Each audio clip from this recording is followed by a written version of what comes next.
Hi everyone, welcome to Daily Revelations. So I'm a little bit late today, but that's kind of how some days go.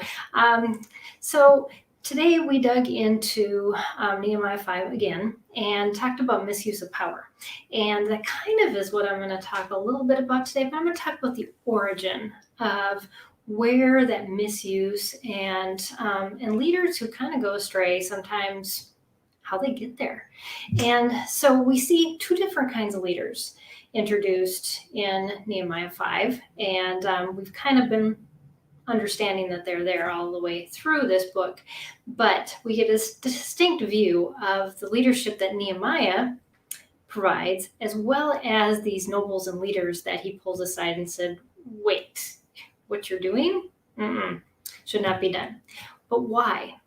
Why do certain people lead in one way and in the majority of the others lead in the other? Well, it has to do with fear. And when you are a leader and you are fearful of what other people think of you, fearful of losing control of what you have responsibility of, and fearful that things are not going to go the way that you planned, you tend to dictate, you tend to pull in, just like these leaders that we saw that were in Jerusalem that were extracting usury money. They were basically taxing way above and beyond their fellow Jews, and then taking that money and saying, well, this is how it should be used. And of course, leaving the majority for themselves, as we talked about yesterday. But they demand, they extract. And what I wrote down is then they use their own ideas of how things should work out to then use those resources and basically maintain control.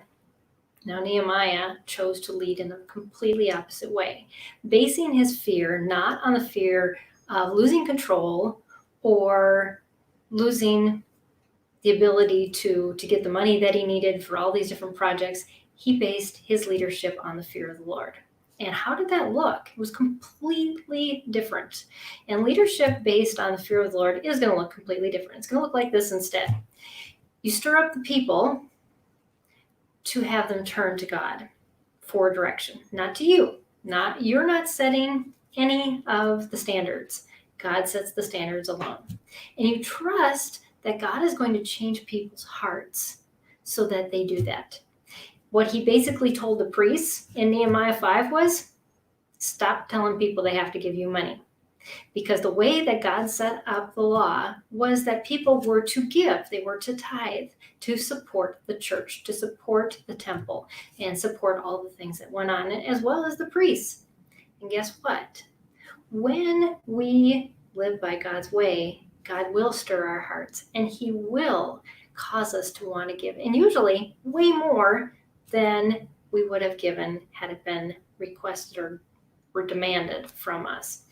And then to support one another and to give of resources to support your fellow brothers, to share your food, to do these things. And when we fear that we're going to lose control, those types of things don't happen.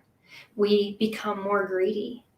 And instead, when we give up that control and we fear God, we find that our hearts become more willing to give and that we are more readily available to how God wants to use us and move us. And that is what a good leader does. They stir that up in their people so that those people are following God, and all that they do is basically sit back and ask God, how do I encourage these people to follow you more? And so those are the types of leaders we need to be praying for. Those are the types of leaders that we need to lift up, and especially lift up in prayer. They have major battles that are happening as they lead this way, because it's not the way that our enemy wants us to lead. He wants us to lead by trying to control and dictate things. So I hope that's an encouragement for you today from Nehemiah, and I'll see you again tomorrow on Daily Revelations. Bye, everybody.